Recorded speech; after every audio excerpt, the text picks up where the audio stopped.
Gonna do a quick overview on oxygenation for you. Pathophysiology, ventilation. The goals of oxygenation is to provide oxygen to tissue and to remove carbon dioxide and waste products from the body. So let's look at ventilation. Ventilation is the movement of air in and out of the lungs. Diffusion is the movement of gases between air spaces in the bloodstream. Respiration is the exchange of oxygen and carbon dioxide. And perfusion, supported by the heart, is the movement of blood into and out of the lungs and other body tissues and organs. The right side of the lung has 3 lobes and the left side has 2 lobes. The pulmonary surfactant allows the alveoli are able to expand and contract allowing for diffusion to occur. And that diffusion again is the movement of gases between air spaces in the bloodstream. Ventilation regulation here. The CNS sends signals to the chest wall to control the rate, the depth, and the rhythm. There's neutral and chemical regulation of respirations, and you can find that in the book. Oxygen transportation, you have oxygen reaches the alveoli, it's dissolved into plasma, then moves into the RBCs, and then binds with the hemoglobin, combined and into oxyhemoglobin. This is reversible. It allows oxygen to enter tissue that is needs it. Carbon dioxide transport at the capillary level moves into red blood cells, turns into carbon acid and bicarb. 70% of carbon dioxide is carried as bicarbonate. This is just a basic illustration on how all that works. These are just pictures of how hypoxia can occur. The very top left, as you're looking at it, is red blood cells. Whether or not you have enough will affect ventilation.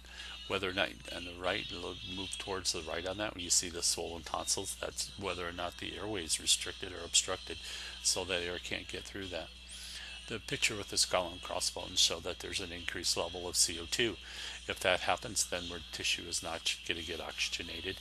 And the last picture, not the least, looks at the bronchioles and the lungs themselves, along with infection, whether or not the air is able to get through and pass through into the alveoli and pass into the bloodstream. Can cause a problem that would affect ventilation.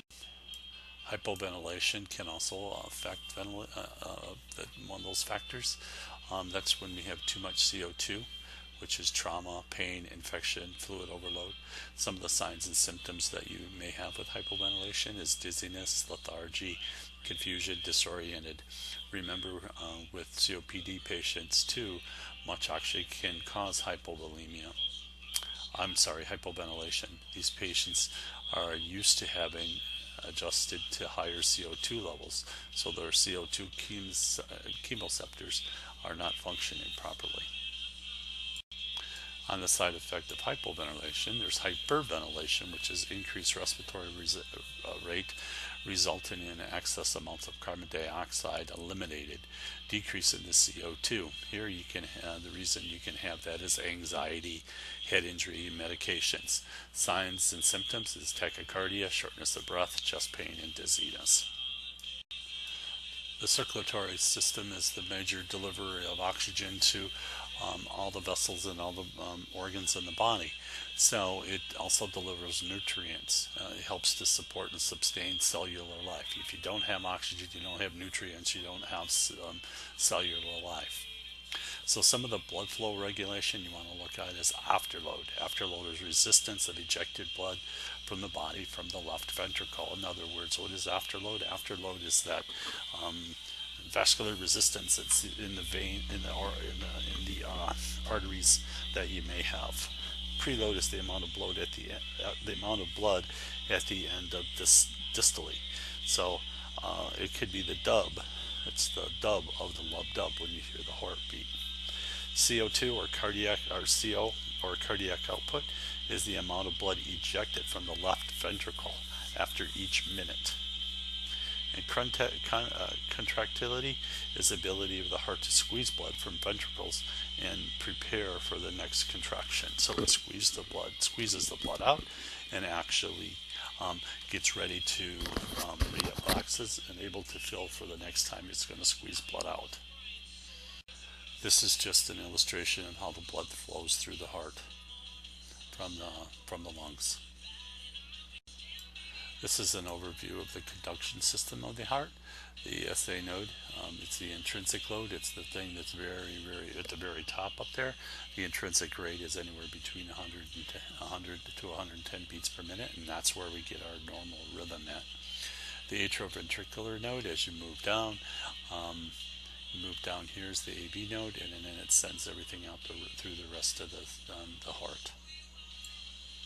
So what kind of problems can you have with the circulatory system? Well, you can have a decrease of cardiac output. That's a failure of the myocardium to eject a significant blood volume to the systemic and pulmonary circulations, resulting in heart failure. You can't eject enough blood to the systemic and pulmonary circulation, so obviously you're going to have heart failure. Ischemia is insufficient blood to the heart muscle, the myocardium. Not enough blood can cause what? Heart's a greedy muscle. Can cause chest pain, shortness of breath. When decreased myocardial blood perfusion is extensive or perfusion is completely blocked, the tissue becomes necrotic and then a myocardial infarction or heart attack occurs. Heart failure can either be left or right ventricle. Left ventricle, you will see an increase of fluid backing up in the lungs. Right, you will see an increase of fluid backing up in the systemic system. Hypovolemia is a reduction of blood volume. It can happen in shock or severe dehydration. Some more factors that affect oxygenation. The decrease in O2 carrying capacity. 97% of oxygen is carried in the hemoglobin. Any process that disrupts that, anemia or carbon monoxide poison, hemoglobin binds with carbon monoxide 210 times more than it does of oxygen.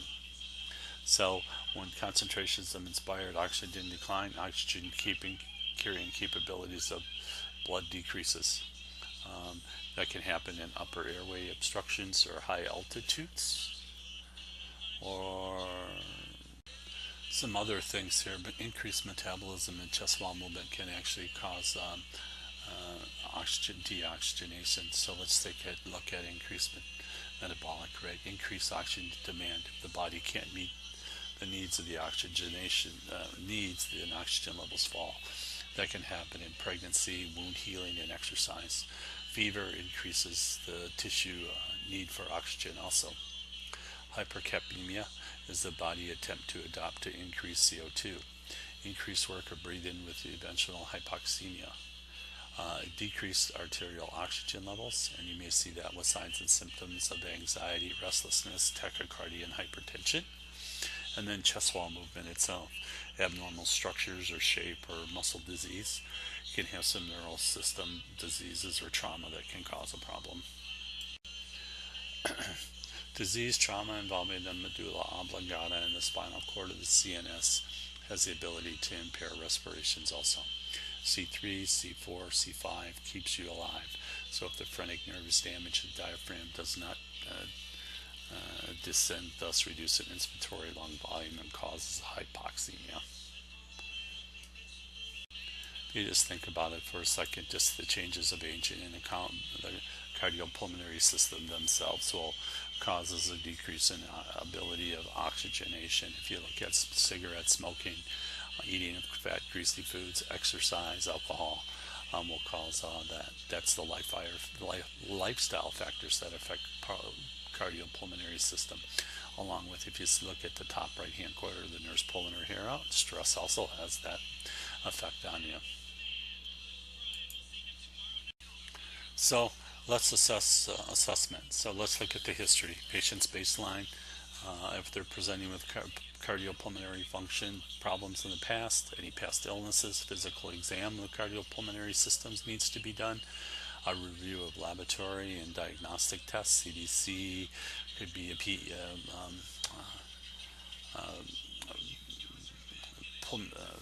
VQ scans, could be CT scans, could be an ABG, that type of thing.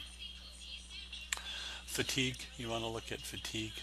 You want to also look at, look at the risk factors that can, diet, smoking, any other disease processes like diabetes, stress can also happen. You want to look if they have a sudden onset of fatigue, sudden or gradual. It doesn't happen at a specific time of day. It's usually they're just fatigued all the time. Can be related to cardiopulmonary system being having problems. Pain, chest pain, like we said. Heart's greeting muscle. If they have pain that radiates to their left arm, their jaw, and epigastric area, or pleuritic chest pain, where pleuritic chest pain usually this rates to the scapular region. And you'll have coughing and yawning will aggravate the pleuritic chest pain.